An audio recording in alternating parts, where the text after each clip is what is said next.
morning. Welcome to the 2026 Against the Grain release party. This year we are bringing the 23rd collection of Against the Grain literary magazine made for students by students into the world. Yay! I'm Janine Harrison, if you don't know me. I'm the Against the Grain faculty advisor. And I'd like to begin by wishing you all a early happy National Poetry Month. It occurs every April and entails a nationwide celebration. To help us celebrate, we have a very special guest, Indiana Poet Laureate Curtis L. Crisler, who just started his second consecutive term, which is really unheard of.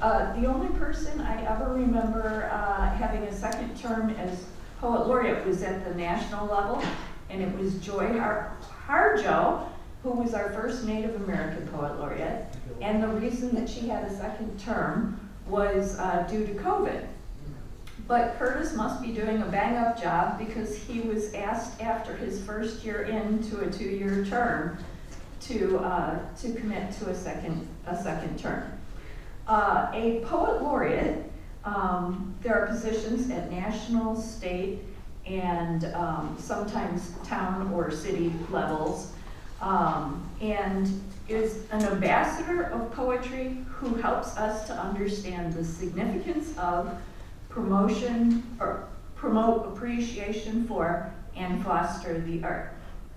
So I've known Curtis since former Indiana Poet Laureate George Calumet introduced us at an Indiana Writers Consortium event, and soon after we read together at one of Calumet's Five Corners events in Madison, Indiana, at a place called Village Lights. I keep wanting to call it City Lights, but that one's in San Francisco. And so it's a real bookstore. And how do you know a bookstore is a real bookstore? It has a cat. And this cat was named Gertrude Stein. So George Calumet was actually one of Curtis's former professors, if I understand that correctly. So I imagine for Curtis, becoming Indiana Poet Laureate has been really a full circle experience. Yeah, me and the two poet laureates at IPSW. Yes, both from Indiana University, Purdue University, Fort Wayne. So now about Curtis. He is a Northwest Indiana native, born and raised in Gary. So, an award-winning poet, author. He has a new book, Doing Drive-Bys on How to Love in the Midwest. And actually, he has 6 poetry books, 2 YA books, and 5 poetry chapbooks. He's been published in a variety of magazines, journals, and anthologies, and is co-editor of poetry for Museum of Americana. He created the Indiana Chitlin Circuit, as well as a poetic form called the Sonastic. Yes, poetry forms are still being created. Poetry is alive and well. And as he said last week at the AWP conference, poetry is powerful. And he is also a full professor at IUPU Fort Wayne. The English and Creative Writing, the English and Media Communications Department is very grateful to have him as a talented writer here today, and is thankful that Indiana Humanities speaker program allowed us to have this opportunity. Curtis is going to read for us, and then afterward we'll have a brief Q&A with him. So please think about your questions. All right, thank you. Curtis Crisler, everyone. Thank you.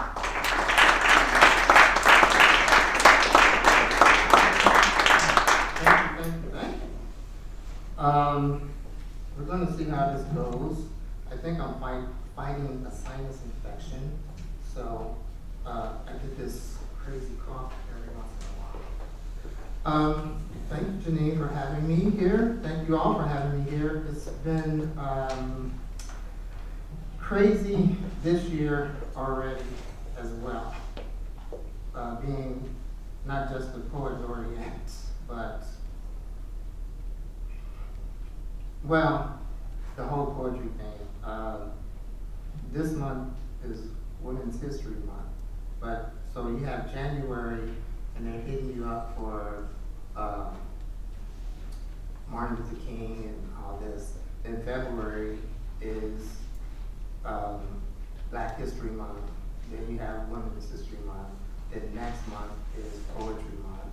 It doesn't make a difference. They just want you. And I'm glad you want me. But sometimes it can be crazy. So let me do my timer. Okay, so I heard you were doing stuff with resilience and keeping resilience in mind. And so I'm going to start with this poem I call Medusa's Third Son Blues. It's a newer poem I just wrote.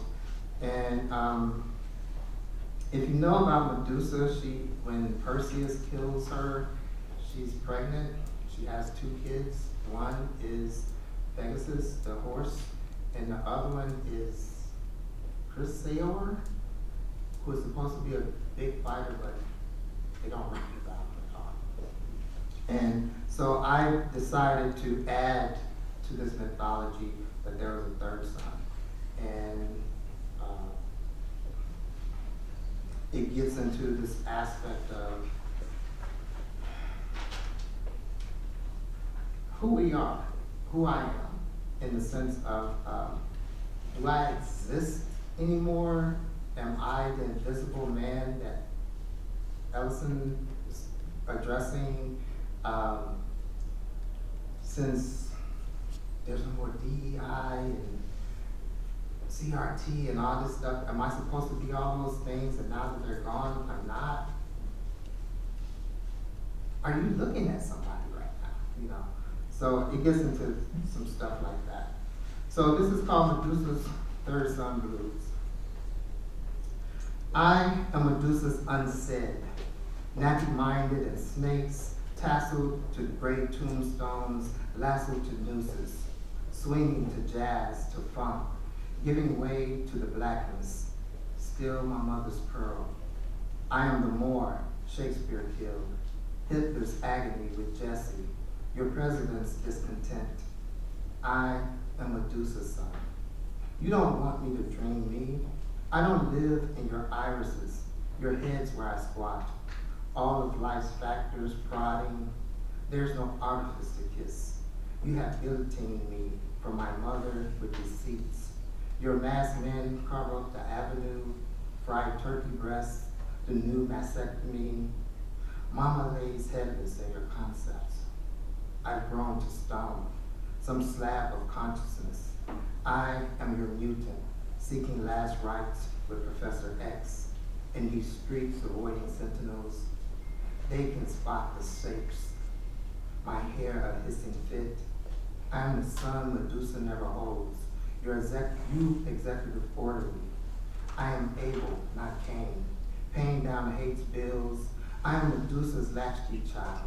Liars pop up like pimples, keep coming in ripples, water spilling over my feet up to ankles.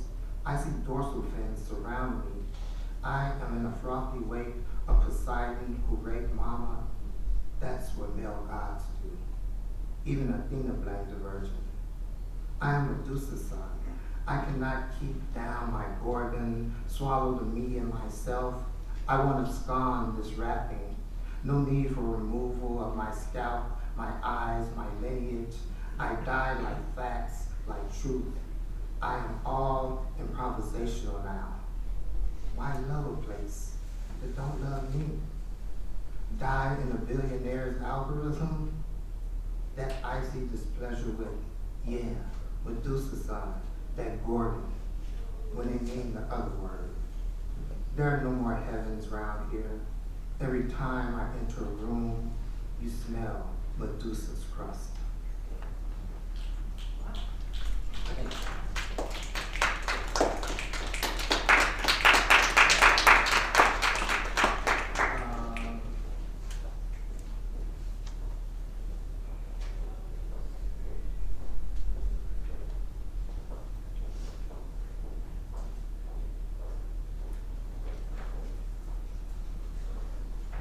So I'm going to go to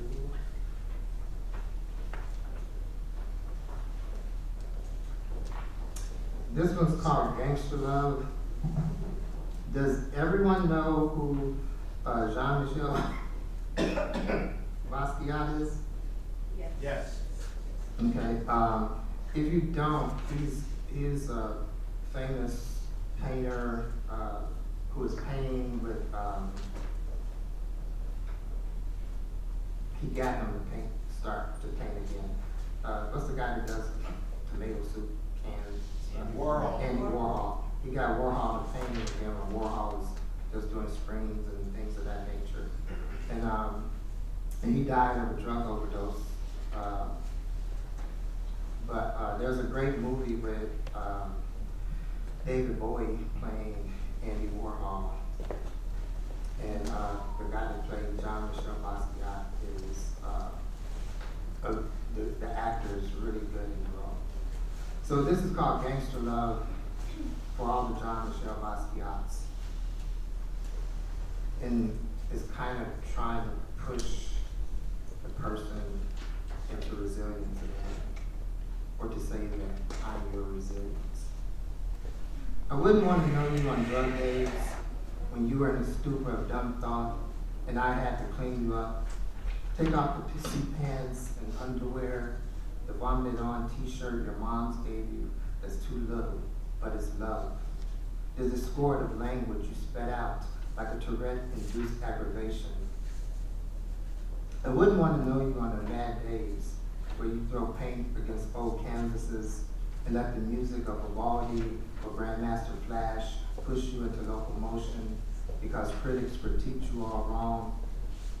I wouldn't want to know the man who couldn't put the love on his woman and was always kicked to the curb with her abusive foot to the groin reverberations of letdowns. And on any given moment, I would sit by the bed while you slept off the voices, look into a world of your paint splatters, love you back to raw.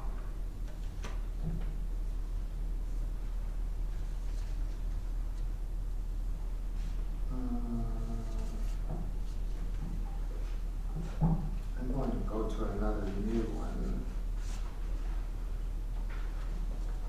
So I had this thing about, I guess I've been writing a lot of Afro-futuristic stuff lately, and this one is called Intergalactic Love. And it was just about, I just had this image of if my sister wasn't, if one of my sisters wasn't there. And then I wrote this poem. Intergalactic Love. If my sister fell, wilted, down in the downy mass of my backyard, music riding along the pixie light, her body bending, the slenderness of each blade of grass under its weight, the moisture of the dew saturating her skin, the moisture of African goddesses named for their virtues. Due to the erasure of our existing, I will want to die as well. Curl up beside her, feel my breath bounce back from her face to mine, making her real again. I would want to blow up this galaxy, rocket a starship into the blood moon, while Lord Vader sped up after me, jumping from galaxy to galaxy. To avoid the dark side only means all this death should mean all this life. To love too much is to love bluntly. Loss only means someone talks back to an echo. How many pounds of crazy must I handle before I catch your voice fly, unthaw, and simultaneously Airbnb within my head, ricocheting in a residue of dreams and play at childbirth of a star child. And I just rewrote that, and so I got Star Child from Calumet Funkadelics, where there's a whole mythology of Frankenstein versus Star Child, and they have this fight between them called the Motor Booty Affair. And it gets to be this, if you have all the old albums, they are archiving it on the album so you can see the whole fight. So when you hear like Aqua Boogie, you know, you can't swim. I never could, you know. They're going at it against each other. So you have Parliament and the Funkadelics kind of addressing this mythology. So that's where Star Child comes from in there. Let me see. And I'll do this one. This one is called Richard Pryor and Me. And it's kind of like similar to the Basquiat poem, but it's different. Does anyone not know who Richard Pryor is? Okay, Richard Pryor was a comedian. All the people that looked up to him are like Eddie Murphy, Kevin Hart. Everybody looked up to Richard Pryor, Carlin, people like that. And Richard, I'm trying to think, he made a lot of movies too, but he was known for his stand-up and from Peoria, Illinois. And he was really, he could talk about dogs in his comedy, and he was just like, what? And he was talking about how the dogs had feelings and stuff like, it's crazy. But Richard Pryor was too funny. He had a show that was on for 4 episodes, and they had to, well, they stopped doing it. They said this, they kicked him off because of the censors, because he liked cussing a lot. But if you look who, all the people that he had on his show were people like Robin Williams, Witherspoon, who plays he's in all the Friday movies, he's the father in the Friday movies, and he's like, you got to coordinate, you know, and he's got to, he plays the grandfather on the cartoon, Boondocks. He passed recently. All these people were the ensemble that Richard had, and they're all big names now. So this is me and Richard. It's a feeling of holiday inside, because every time I'm with you, you aren't funny, have less pressure to be that rocking on stage, breaking us into two with those cut-em-up skills you guys signed you on for. When we're rapping and I only hear your hurt shatter like birds selling another sax for smack, knowing he gonna be back to get his love baby nose soother, knowing he got bills and women and music to support and spoon. When it's us, Rich, rapping and talking about how bad got us in trouble growing up, we'll both tell each other we didn't have to follow bad, but he had a way of getting into us gut. He puffed his cheeks on a moniker, get dizzy with his looseness for trouble, and we come running. He didn't have one smooth Coltrane note in him. Nah, he played a cutthroat, crossroads sweetness, and we loved to chat and shoot our wads with that fallen angel, because we knew how if he had bones, they rattle like ours, and he loved the pain he feel for being human.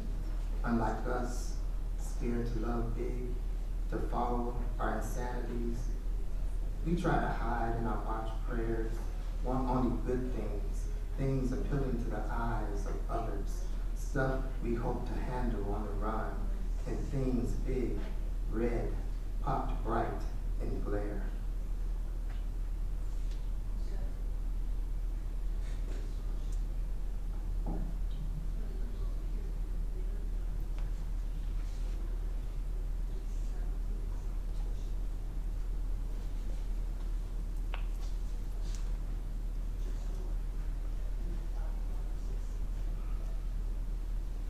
This is a poem from my book, Indiana Nocturnes, with my friend Kevin McKelvey, who we lost last year. And it's called Bring Out the Woman in Me.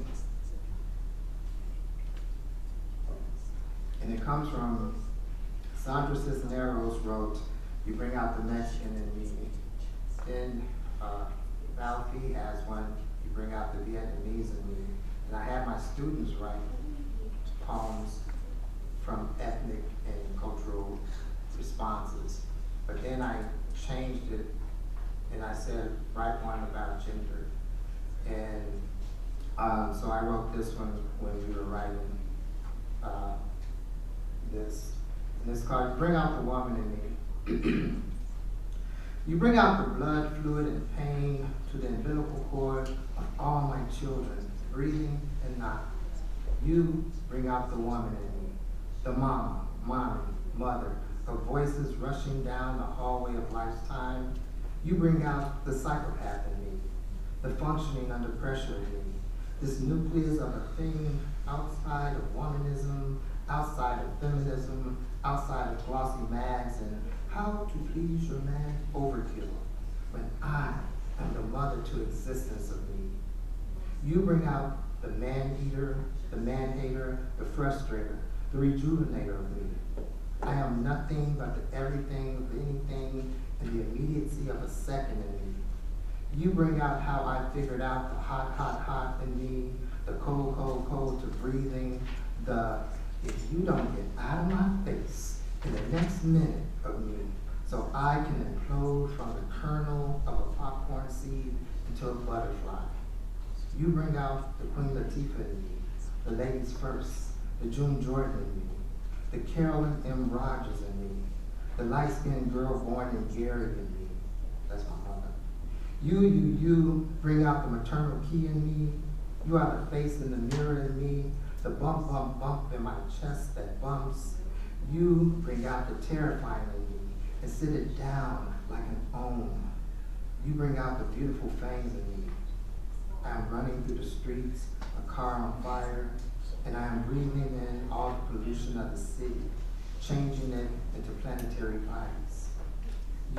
You reveal the surgical bikini scar of me, the botched type tattoo nightmare of some other name on me, because you on words, the placenta of every kernel of knowledge I need, and you, click, click, pow.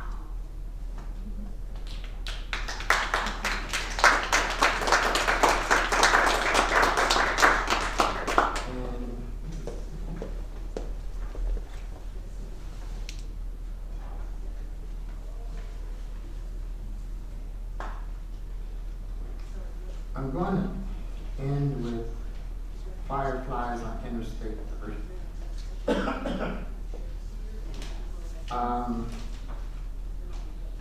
And I think you'll get it. It's about my crazy family going out into Red Lobster and how we just put our foot in everything sometimes.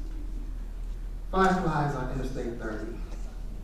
We all packed up, 3 cars deep, to head into the darkness for Red Lobster. After my oldest niece graduated from Theo Bowman Leadership Academy. We waited too late on CP time, so we had to wait for tables, for a buzzer to light red. The heat play spurs, game 4. Outside and parking lot, we amped up, 14 folks strong, not counting other couples, families. The small niece wanted to race the middle niece, I-30 at their backs. Then the oldest niece, this graduate, kicks off her flips and runs down little sister. The breeze shoves our heads. Every face in the parking lot smiles at the sisters racing, knows how youth needs to howl under blue-black magic sky. My family's a bit local, but this night shared the good side of crazy. I looked at my sister, who gave us three heavy-handed, sharp tongue, reaching for things beyond Gary, Indiana girls. That's why we push rings throughout my head. That's why I sizzle a smile towards my sister. My sister catches it, examines its intent, returns my smile with some heat on it. Since I was the only male in our house, I told her to throw a tight spiral. How strange, she taught her girls to neon light the dark. Thank you.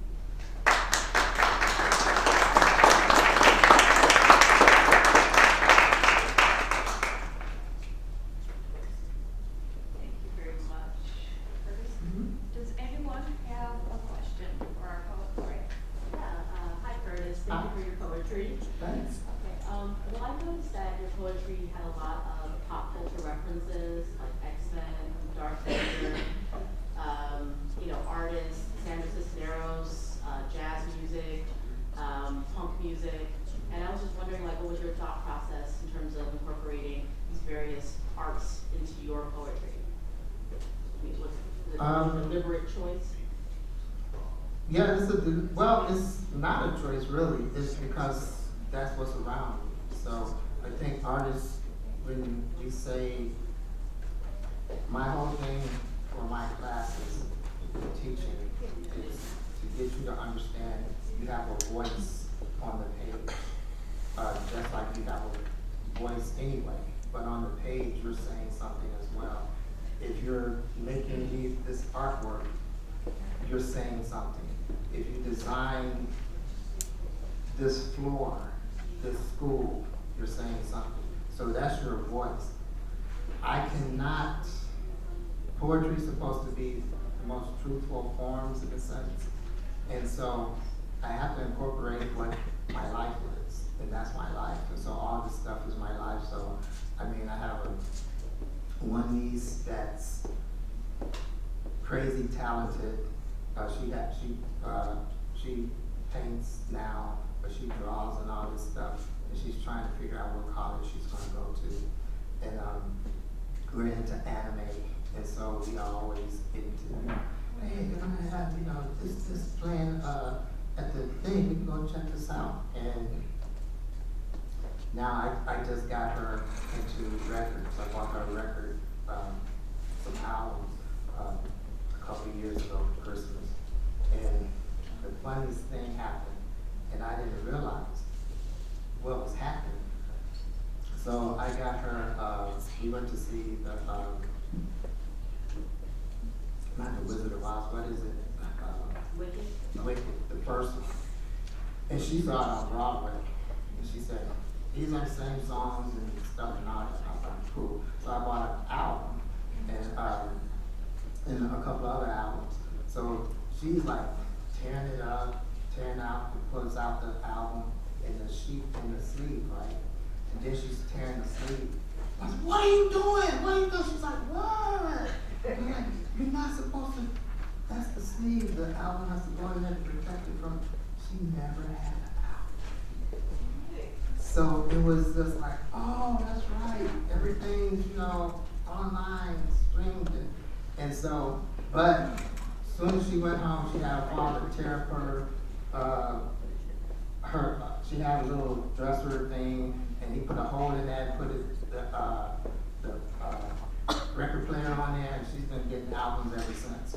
And so it's kind of these things and where we are and how we see things that I'm really interested in. So I look at all the stuff around me, and I want to have that amalgamation of voices. And it would be like if I was in New York, I would be hearing all these different, smells and feels and all that. So that's got to be in the work too. So, you're welcome. Yeah. Did you know Richard Pryor? I wish I knew Richard Pryor. That would be so cool. No, I didn't. I just grew up with, Richard has been in, I'm trying to think of the first time I saw Richard Pryor on anything. Cause he's in The Wiz, Silver Street. he's in Silver Street, he's in a bunch of movies. He's in Superman, he's in a lot of movies. But, yeah, he's been, it's kind of like, it was weird back in the day when PBS had these shows called Big Blue Marble, y'all heard of Sesame Street, but Electric Company. So Electric Company had, you would see people like, for better or worse, Bill Cosby, Rita Moreno, he plays God and everything now. He used to play Dracula. Morgan Freeman, they would be on these shows, and you would see them before they became these big stars and stuff.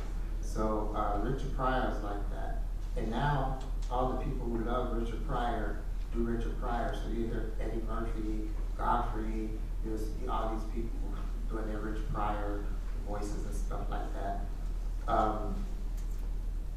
Yeah, so no, I wish I would. That would be cool.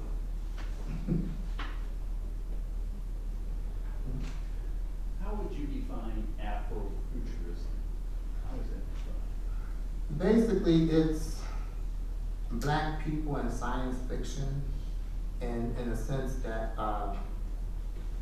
usually when they, there's these long running jokes of like in Star Trek, there's Ensign Chrysler that beams up with, Captain Kirk and Scotty and everything, and they're like, Ensign Chrysler, go down that long dark hallway that's real scary and creepy, and then they die right away.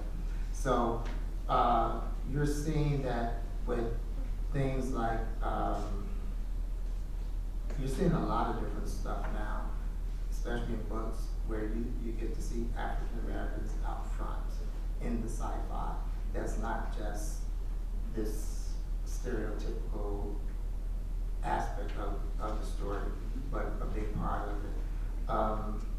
And I have a lot of friends writing in it. Morris Broadness in Indianapolis does a lot of stuff. He's getting a lot of acclaim now. There's a lot of different people out there writing stuff. I'm trying to think of the singer. She did the book too, and my friends are in the book. A couple of my friends are in the book.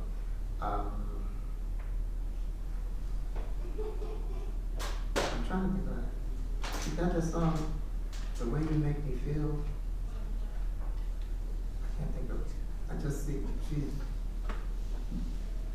I can't think of her name right now, but she's Janelle Monáe. Janelle Monáe.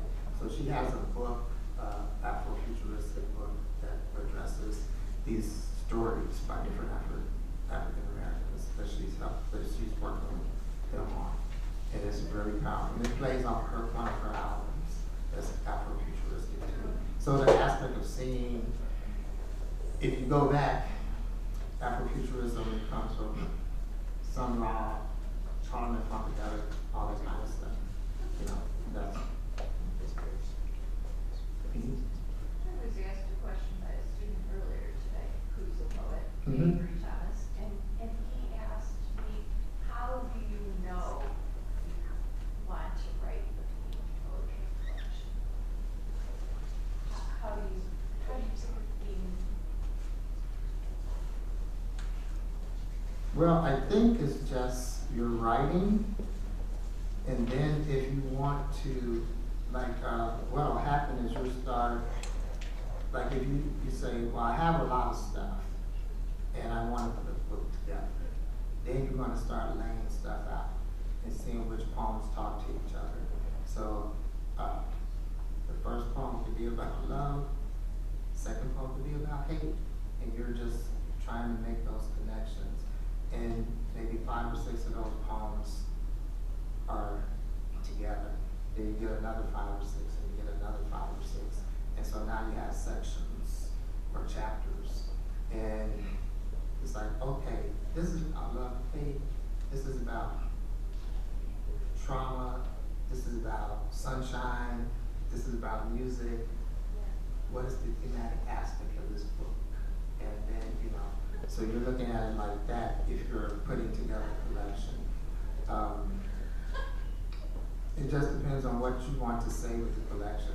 I want this to be about Afrofuturism. And so maybe all the poems are gonna have that aspect of the dark flavor, things like that, that get to sci-fi versus this is a sad book about loneliness. And then all the poems will be, you know, thematically about that. So at least when I'm putting together, I think I'm different than a lot of people. When I'm putting together a book though, I'm putting it together like I'm putting together an album. And I want the moods to be like, oh, this one's up here, this one goes down, this, you know. And I'm looking at that more than I'm looking at, it's all thematic in this section, it's all thematic in that section. So I'm just playing with words and letting the words lead me. Thank you. Sorry, Oh. she had her hand over there. Last question. Do you have any advice for young poets who don't feel like their poems are good enough to be shared? Well, you're gonna have to get over that.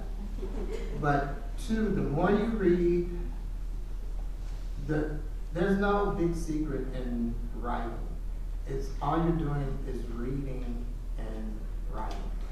The thing with poetry though, I don't think there's any other art form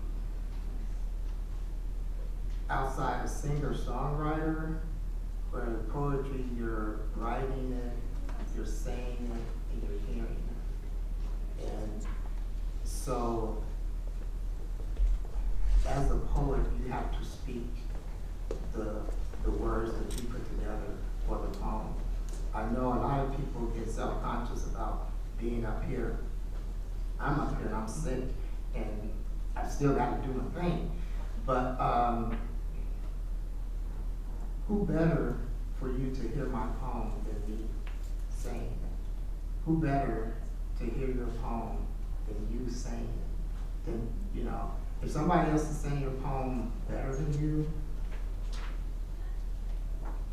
I don't know what that means. Because this is my poem. These are my words. We're breathing all the same air right now, right? We have all the same connection to each other. Just like all the words out there, just like this air, we have all the same connection to those words. But I'm choosing these words to make my poem. You're choosing your words to make your poem. I want to hear your voice. And yeah, there's going to be things that overlap, and that's beautiful.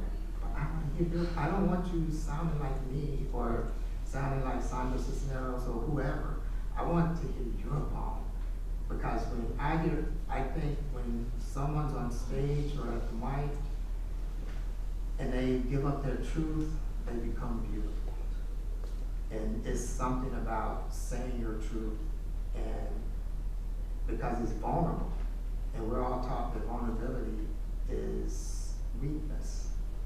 But that's how we get to know each other. It's when you and your friend are sitting in lunch and you're eating and your friend says, oh man, you know, last night my mother told me she had cancer and blah, blah, blah. I mean, that's a vulnerable moment. You don't just go up to somebody and just be, hey, my mom got cancer, you know. It was okay, you know.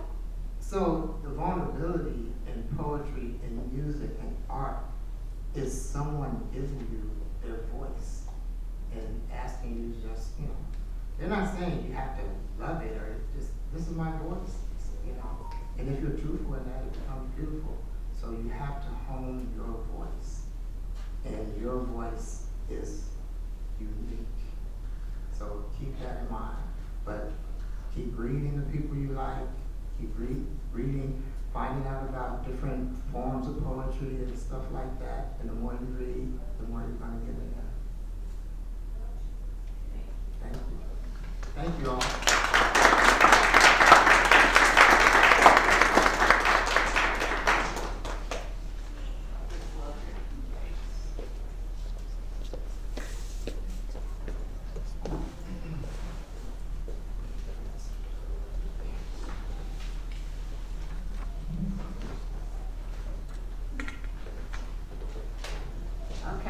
turning our attention to the 2026 Against the Grain.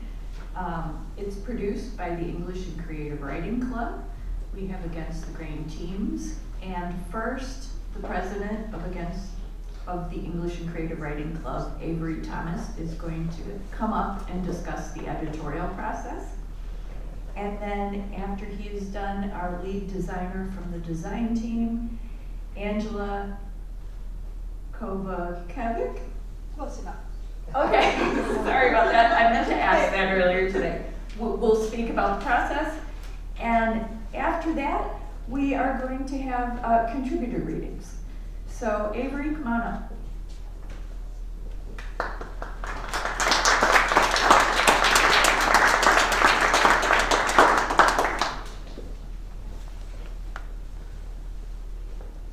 Hello.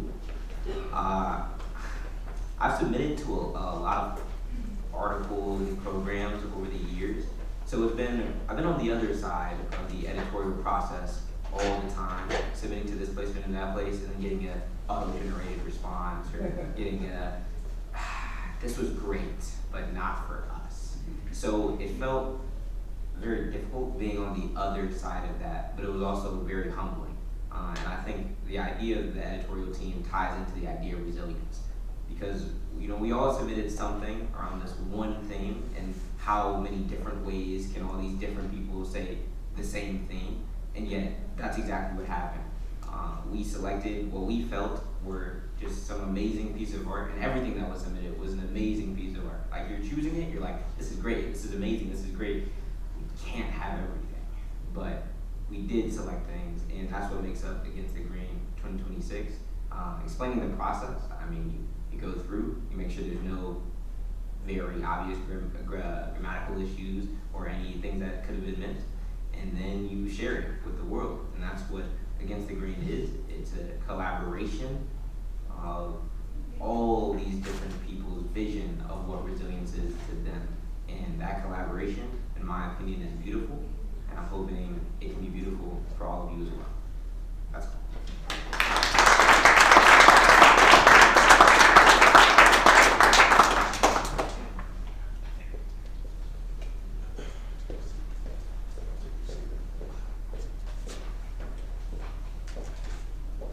Hello, everybody. My name is Angela Kovacevic. There is that mystery how you pronounce my name. So I am the part of the design team, and actually I'm going to be reading what I write, because explaining how the design process works is a little bit difficult.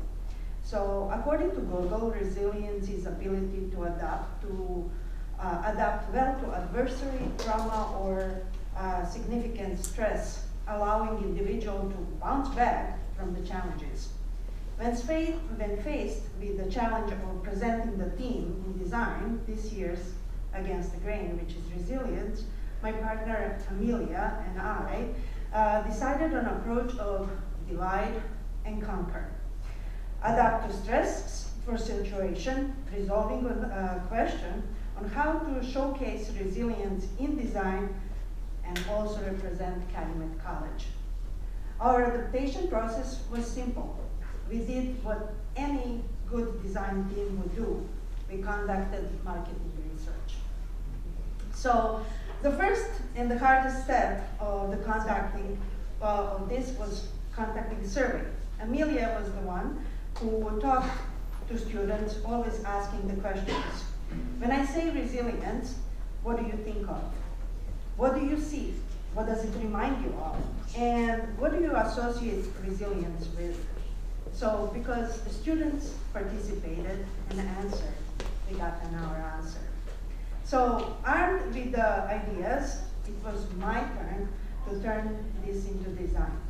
I understood that the design must grab your attention, draw you in, acting as a visual presentation of the stories inside of the pages. It needed to depict a wave of resilience against any challenges. The strongest defense against anything has always been art and written world. They are often the first one who disappear and the first ones who show up with a new hope. So Phoenix of Against the Grain was created, raising from the book of pages in a flame and gold. Designing the interior was simple. The stories, poems, and art were already created. It just needed that fiery spark, and Art Deco topography completed the design. Phoenix represents rebirth and resilience, and every story, poem, and piece of art in this year's edition illustrate that grit, and grit with the hope, aiming to inspire anyone to rise from whatever challenge they're facing. And in the words of the Tolkien, in The Lord of the Rings, the Fellowship of the Ring, courage is found in unlikely places. And I hope you're gonna find your courage in these pages of Against the Grain.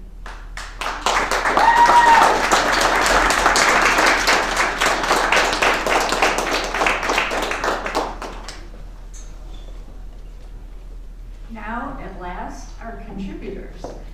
Our first person up is Annie Kilpakowski. Did I? Yeah, you got it. Okay, and I'm putting the book up here in case anyone needs it. Come on up.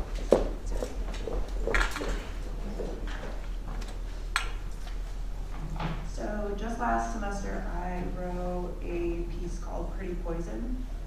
It was for one of Janine's classes, and really liked how it came out. This is just a little piece from a little bit towards the ending of it. We as a nation continuously glamorize and romanticize drunken stories in a grand effort to hide stories like that. Sally turns 21 years old, so she gets plastered until she stumbles into her bed to crash for the night. Rick spends the 4th of July going through bottle after bottle of beer because he's American, damn it. Tom gets wasted as an excuse to call his ex-girlfriend because he misses her so much, and it's just so darn beautifully tragic. Moms everywhere go through bottles of wine night after their long days of responsibilities all mothers share, so that they can unwind and have a frisky night with their partners once the kids are asleep. Television encourages Sally and Rick and so on, letting the world think the poison they consume makes everything lighter, sillier, simpler, and funnier, while it hides the truth about what these stories can become. Silly Sally had her drink spiked at the bar that very same 21st birthday and was raped by her designated driver. Rowdy Rick drank too much on the 4th of July, so he hit his wife when an argument started about his consistent consumption. Tank Tom had a little too much liquid courage and died in a car wreck because his ex-girlfriend told him to come over. The messy mothers drank their wine to ignore the infidelity in their homes and bury the rage they harbored. Story after story, we sweep the dirty details of the true stories under the rugs we walk across to grab that next bottle and convince ourselves that we would never, ever become them. It never stops there, though. We continuously find new reasons to drink. We mix and match liquors and liquids into the same glasses over and over again, giving them cute, pretty names to draw more people into the same habit that kills. It's almost cult-like in nature, the way we subconsciously partake and advertise poison in cute colors and glasses. I was no exception either. I became Silly Sally in my own way after I'd survived a story like my grandmother's and faced a different version of Sally's tragedy. I outran the beast by becoming one myself, until I began to see just how much the reality is hidden beneath the generalized romanticism and glamorization. The same little girl that cried at drunken yelling sipped the same poison from the same glasses until she looked in the mirror and saw the same beast she was trying to run away from.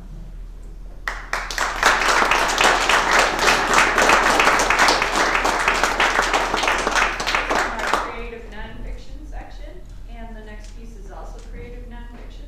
Gabby Arnold.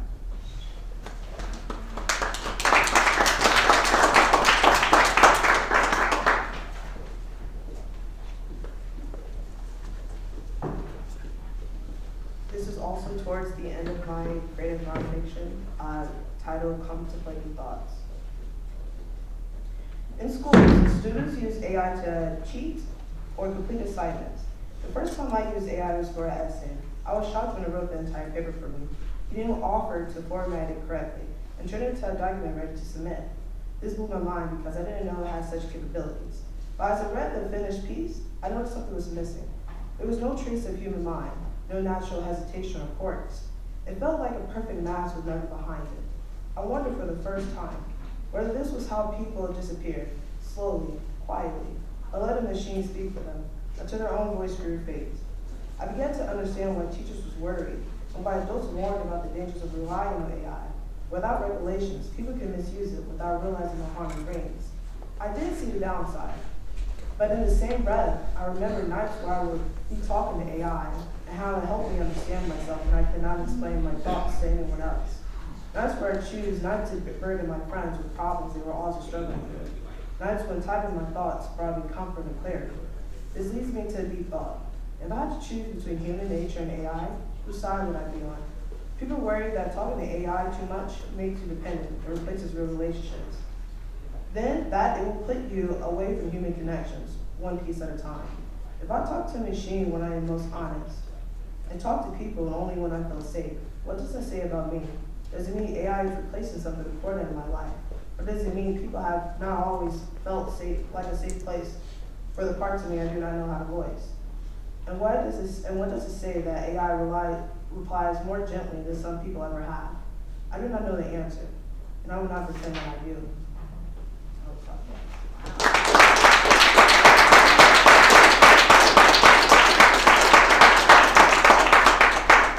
Next up, graduating senior Jafia McNeil. Oh, she just said. Or not. Okay, next up, Kelly Moss.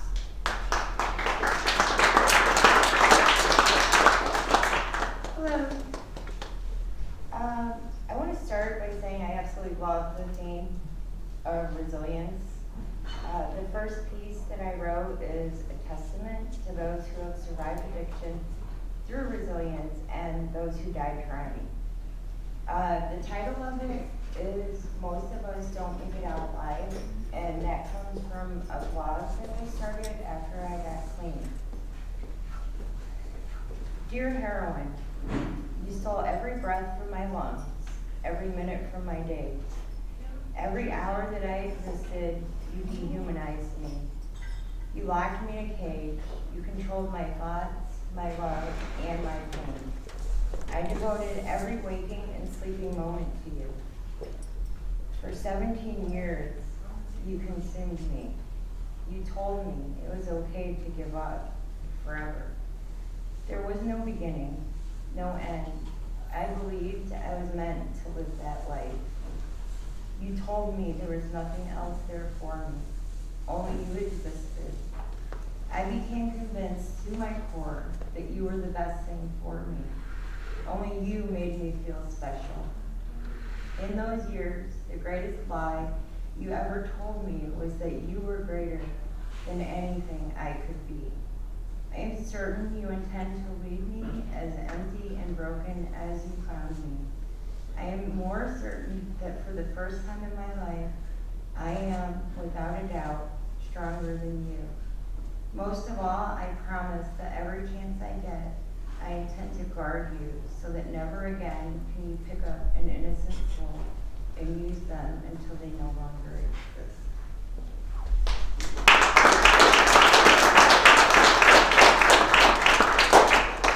And then the second thing I'm going to read is a poem. Last summer, me and my husband went to Cape Cod, and we went on a whale watching trip. It was the best day of my entire life, and my wedding. So anyway, afterwards, I was swimming in the ocean, and I wrote this. So it's called "This Is How I Want to Die," but because none of my poems were ever actually finished, I changed the name to Salt. So, either way. Ocean vast and ocean pure, floating on my back, water is life's mirror. No thoughts of where that water leads, no urges for selfish needs. Perpetually I float with whales, soft and sweet they tell their tales. The tide comes in, I stay out. Prune fingers and purple lips adorn me like sails on passing ships. Salt kisses my lips and burns my tongue. I feel the innocence I felt when I was young. No shivering or despair, I surrender my last breath of air. Soul forgiven, toast to the sky. This is how I want to die.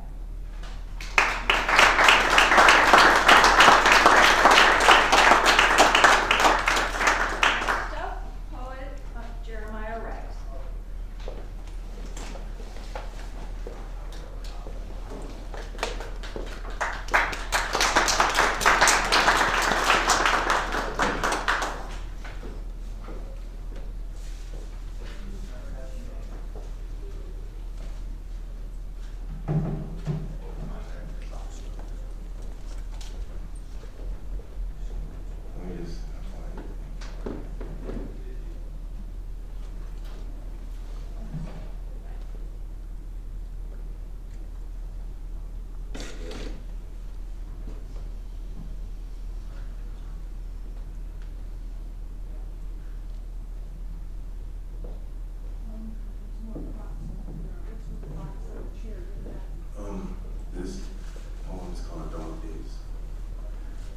go by faster and faster. I'm getting used to the routine. Summer coming by, mother asked me, what am I gonna be? I can't say, Mom, I want a little pipe dream. She said, you signed up for any colleges yet for student loans because you know you're gonna be in debt, because you know you're gonna turn 18. And I was sitting in my room thinking about my dog days. Cooped up in the pen, and the AC is broke, and I gotta pay rent ×2. I'm getting tired of typing on the 5-2. I want me some St. Laurent, and I should have paid attention in money management class, because I'm running out of money fast. I should have served those detentions I had. I wish I could relive my high school days, because those were the best, that's what most people say, but we take it for granted, and we run off into the dog days.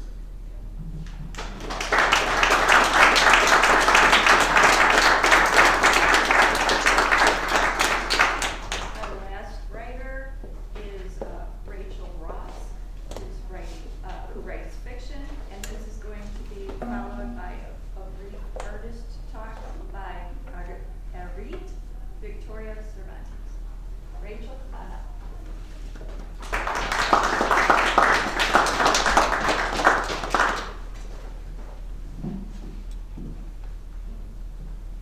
This short story I called Abyss, and I like to write fiction that's representative of emotions usually. This one was loneliness. This is a short excerpt from the beginning. The world was dying. After the sun set, it would never rise again. The girl knew this, and still she felt nothing. She had become as detached from the world as the rocks that fell into the void. If the ground beneath her suddenly plummeted, she would not cry, she would not scream, she would not even gasp. She turned away from the sun and looked toward the other end of the earth. Dark, haunting yet beautiful. It stretched forever beyond the expanse of the horizon. It absorbed her attention. She had been waiting for this. Soon she would be released from this cold, empty world. Soon the void would consume everything.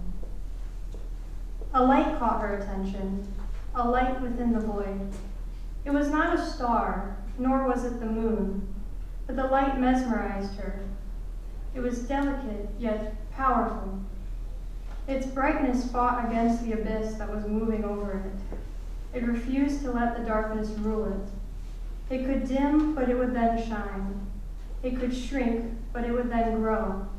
And the girl watched it in awe. Drops of water hit the cracked ground on which she stood. Tears.